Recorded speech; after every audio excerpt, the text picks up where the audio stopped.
کمال خصوصیت، جس طرح رسول اللہ صلی اللہ علیہ وآلہ وسلم کی نبوت و رسالت وہ تمام انبیاء میں ایک امتیازی مقام اور شان کی حامل ہے، یوں ہی آپ صلی اللہ علیہ وسلم کا سفر معراج، آپ کا معجزہ معراج بھی تمام انبیاء کے معجزوں میں، اور جن جن نبیوں کو بھی اللہ نے معراج عطا فرمایا، بعض محدثین اور علماء کا یہ قول ہے کہ اللہ نے ہر نبی کو معراج کرا، جو اس نبی کی شان، رتبے، مقام اور بارگاہ الوہیت میں جو ان کا درجہ تھا، ہر نبی کی معراج اس درجے کے مطابق، اور رسول اللہ صلی اللہ علیہ وآلہ وسلم کا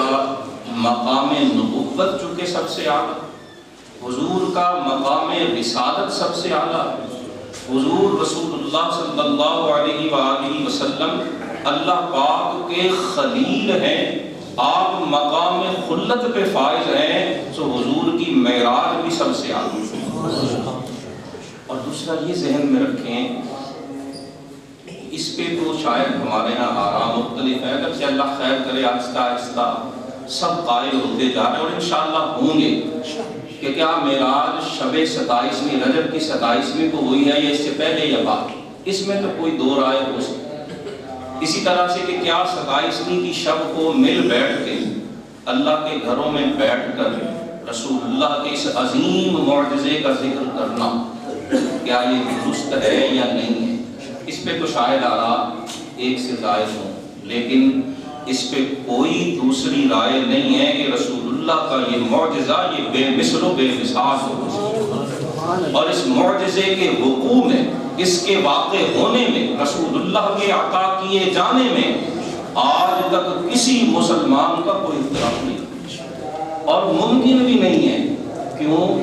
کہ اللہ نے اس معجزے کو خود قرآن میں ذکر کر دیا، اور یہ بات ذہن میں رہنا چاہیے کہ رسول اللہ کی شان یہ ہے کہ اللہ نے آپ کو سر کا پا معجزہ بنا کے دیا۔ معجزے انبیاء کو خدا نے دیے اور معجزہ بن کے آیا ہمارا، ہمیں تو اللہ نے محبوب اور آقا و مولا کو عطا فرمائے ہیں کہ جو معجزے لے کے نہیں، معجزہ بن کے آئے۔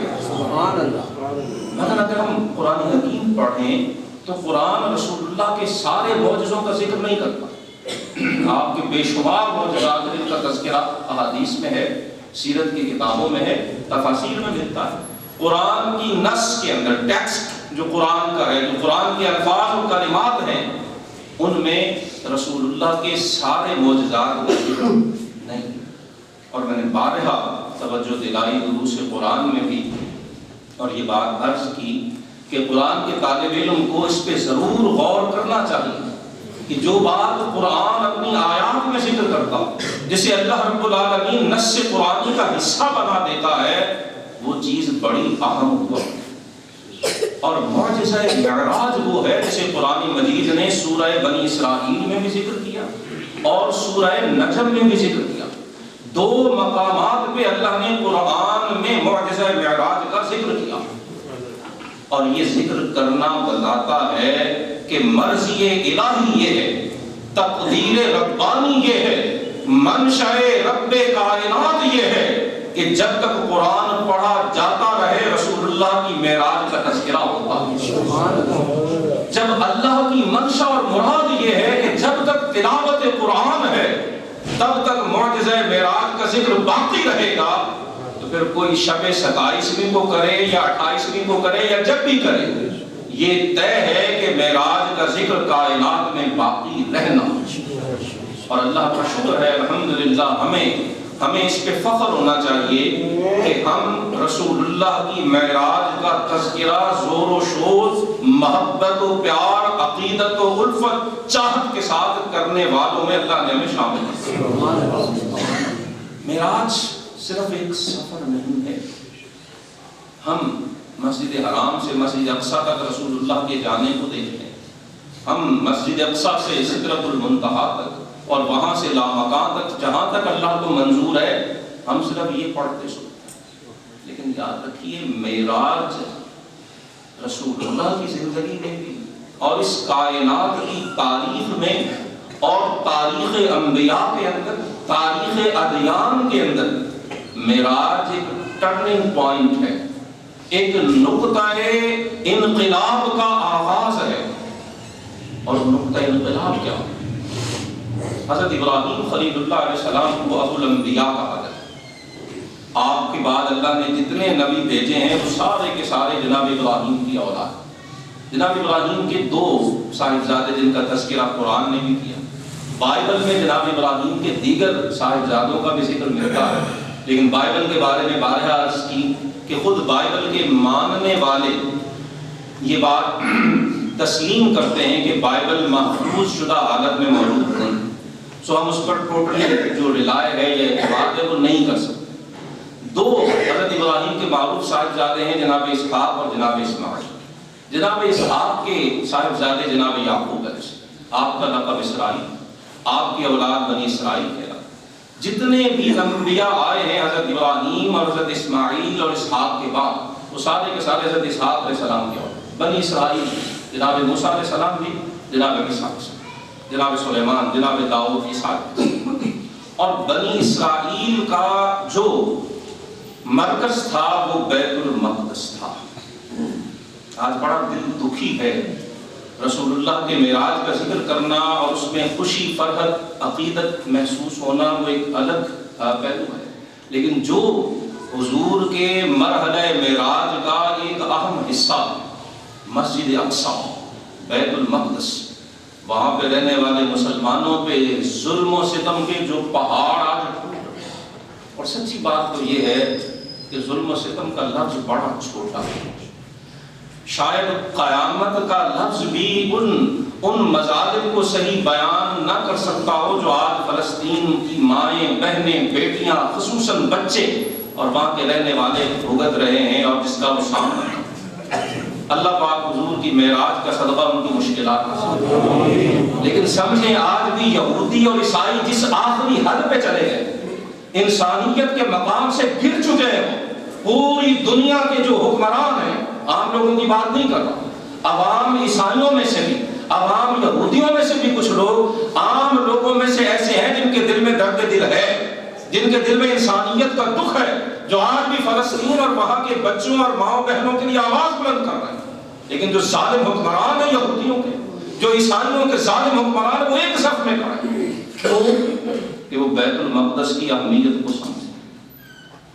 اور دکھ یہ ہے، دل ٹکڑے ٹکڑے اس پہ ہوتا ہے کہ مسلمان حکمرانوں کو ہوش نہیں، انہیں پتہ ہی نہیں ہے بیت المقدس ہے کیا، اور حکمرانوں کی بے حسی، ان کی بے حمیتی تو اپنی جگہ پہ، دکھ یہ ہے کہ ہم بھی عام لوگ بھی ان کے رنگ میں رنگتے چلے جائیں، ہم بھی اپنی دینی مقدسات کی جو اہمیت اور جو عظمت ہے وہ بدقسمتی سے ہمارے دلوں سے نکلتی چلی۔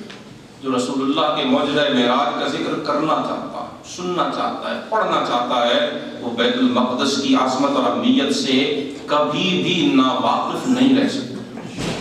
تو بنی اسرائیل کا مرکز مسجد اقصیٰ بیت المقدس تھا قدیم زمانے میں، اور نبوت انہی کے ہاں چلی آئی۔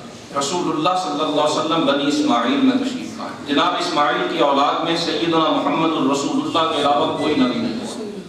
یہودیوں کے ایمان نہ لانے کی ایک بنیادی وجہ قرآن نے یہ ذکر کی، حسدا من عند انفسہم، حسد، جیلسی، کہ کیا نبوت بنی اسرائیل سے بنی اسماعیل کو منتقل ہو۔ اس حسد کی وجہ سے یہودی ایمان نہیں لائے۔ اللہ پاک نے حضور کو بنی اسماعیل میں بھیج کے ہی یہ اعلان کر دیا، اور پھر شب معراج اس اعلان کی عملی اہمیت اور اس کا عملی طور پر باقاعدہ اناؤنسمنٹ کر دی گئی۔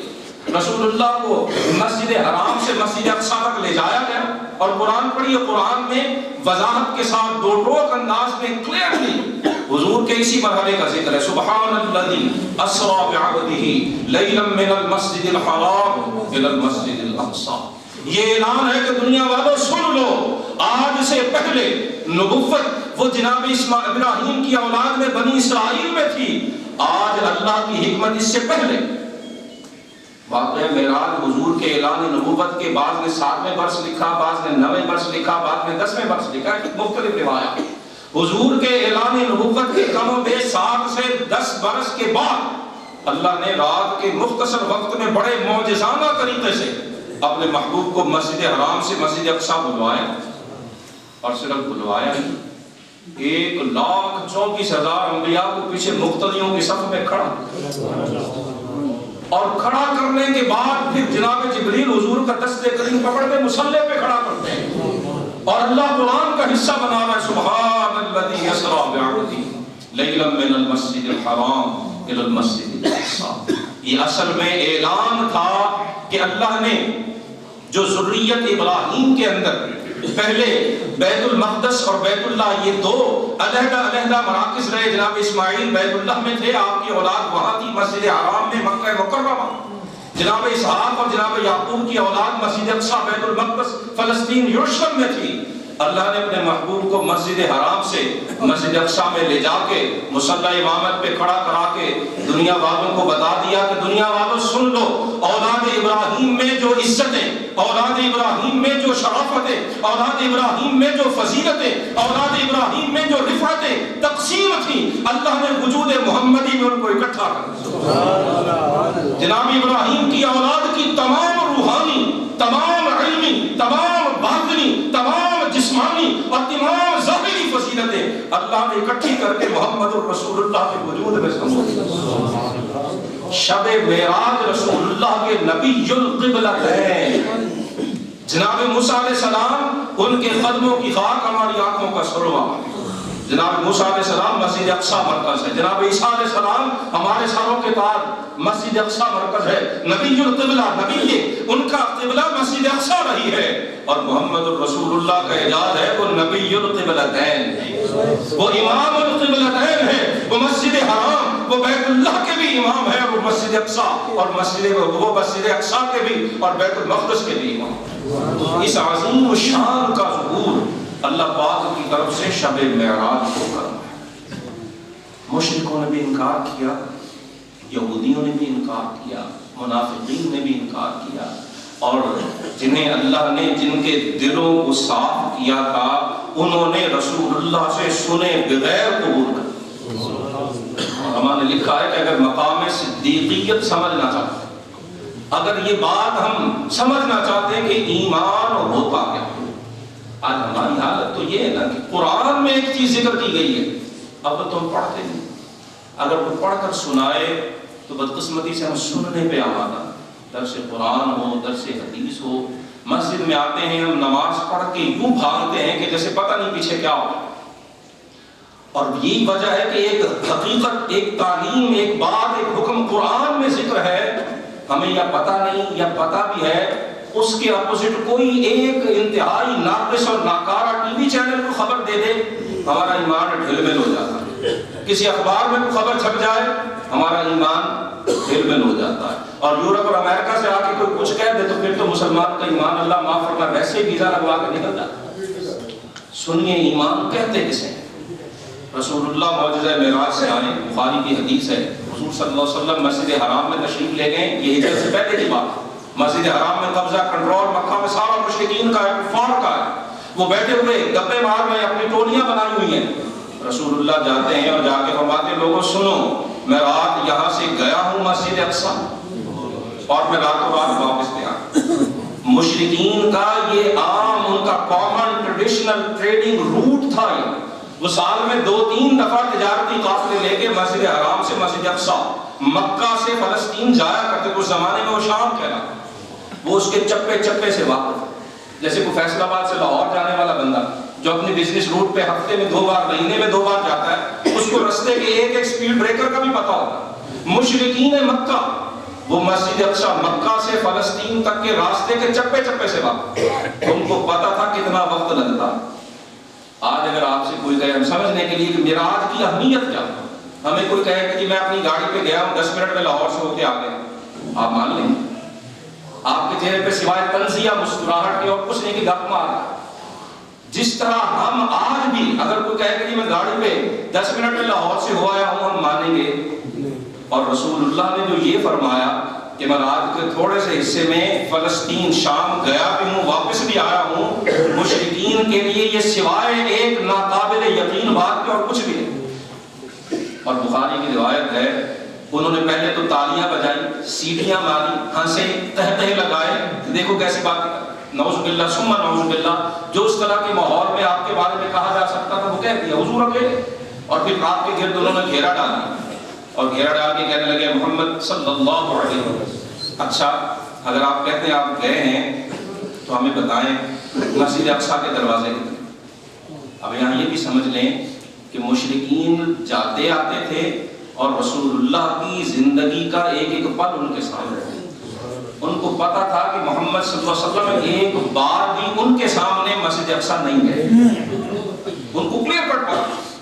اس وجہ سے وہ آپ سے پوچھا اچھا آپ کہتے ہیں آپ گئے, بتائیں دروازے کتنے ہیں, بتائیں اس کی چھت کے شیطین کتنے ہیں, بجائے اس کی چھت کی جو ہے وہ کڑیاں کتنی ہیں. رسول اللہ صلی اللہ علیہ وسلم فرماتے جب انہوں نے یہ باتیں پوچھی تو ایک بار مجھے تھوڑی سی گھبراہٹ اور پھر پتہ ہے کیا اللہ. اور ہم معراج کو صرف ایک عام بات سمجھتے ہیں, ایسا نہیں ہے. شب معراج بھی اللہ نے قوانین فطرت کو تبدیل کیا. معجزہ کہتے اسے ہیں جسے نہ عقل 1400 سال پہلے مانتی تھی, اور آج بھی جو عقل کا اندھا غلام ہے وہ آج بھی معجزہ معراج نہیں کسی معجزے کو بھی نہیں مانتا. اور وہ لوگ کہیں مریخ پہ نہیں بستے ہیں, اسی دنیا میں ہمارے ساتھ رہنے والے بر صغیر کے لوگ ہیں, ان کی رائٹنگز تحریریں موجود ہیں. سر سید صاحب نے انکار کیا ہے, غامدی صاحب ہیں, دیگر اس طرح کے لوگ آج بھی نہیں مانتے. جو عقل کے اندھے غلام ہیں ان کے لیے معجزہ معراج آج بھی ناقابل یقین ہے.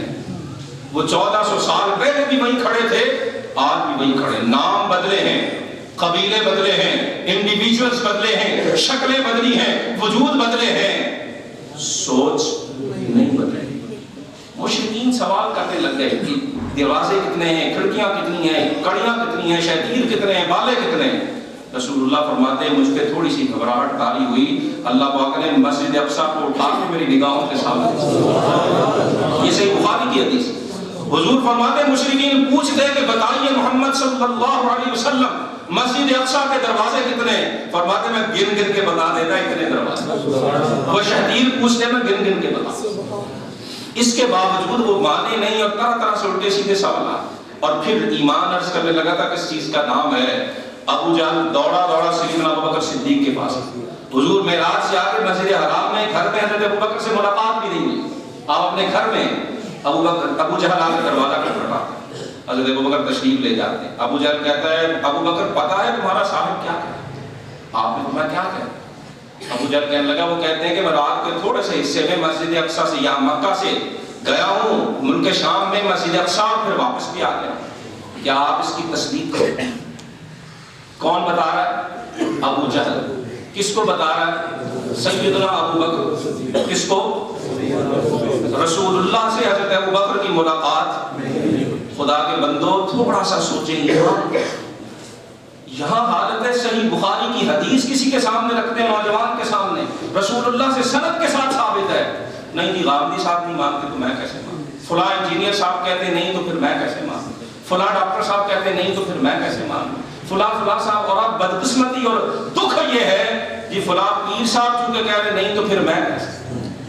اللہ کے بندو یہ غامدیت, یہ انجینئرنگ, یہ ڈاکٹریاں, یہ کیمیا, یہ سب کچھ بعد میں ہے. اللہ کی ذات کریم اور حضور کا فرمان سب سے پہلے. کوئی جتنا مرضی بڑے سے بڑا پیر ہو, جتنا مرضی بڑے سے بڑا گدی نشین ہو, اگر رسول اللہ کی حدیث کے خلاف, قرآن کی آیت کے خلاف کوئی بات کرتا ہے, پیر کی بات رد ہوگی, رسول اللہ کی بات مانی. ہوش کیجئے, آنکھیں کھولیے. اللہ کے بندو رسول اللہ کی حدیث چھوڑ کر, رسول اللہ کے فرامین چھوڑ کر پیر کی بات. اور پیر بھی جاہل مطلق, دین کی خبر نہیں ہے, فرائض کا علم نہیں ہے, واجبات کا پتہ نہیں ہے. ایسا کوئی پیر دین کے حوالے سے پیر نہیں. وہ دین کے ڈاکو ہیں, وہ دین کے چور ہیں جو اس طرح سے لوگوں کو برباد. ابو بکر صدیق کو ابو جہل آ کے کہہ رہا ہے کہ تمہارے صاحب یہ کہہ. حضرت ابو بکر نے فرمایا کیا واقعی رسول اللہ نے یہ کہا. ابو جہل نے کہا ہاں میں ابھی سن کے آ رہا ہوں مسجد حرام میں, چلو تمہارے ساتھ دکھا. حضرت ابو بکر فرمانے لگے ابو جہل سن، اگر محمد صلی اللہ علیہ وسلم نے یہ کہا ہے تو میں تصدیق کرتا ہوں کہ انہوں نے سچ کہا۔ نہ ماننے والے 1400 سال پہلے بھی موجود تھے اور رسول اللہ کی زبان سے سنے بغیر ماننے والے بھی موجود تھے۔ 14 صدیوں کے بعد آج بھی نہ ماننے والوں کو بھی ایک طویل فہرست ہے۔ ہم اگر کہیں کہ کوئی نہیں ہے نہ ماننے والا تو میرے خیال میں یہ جذباتی بات تو ہو سکتی ہے، بٹ دیٹس ناٹ ریئلٹی، یہ حقیقت نہیں ہے۔ آج بھی نہ ماننے والے بھی موجود ہیں اور ماننے والے بھی اللہ کا شکر ہے موجود ہیں۔ دعا ہے کہ اللہ تعالیٰ ہمیں ماننے والوں میں رکھے، ہمیں رسول اللہ صلی اللہ علیہ وسلم کے معجزہ معراج، رسول اللہ کی عظمت و شان سے محبت اور پیار عطا فرمائے، اور آپ کی تعلیمات سے اللہ پاک ہمیں اپنے ظاہر اور اپنے باطن کو روشن، اجلا اور صاف کرنے کی توفیق عطا فرمائے۔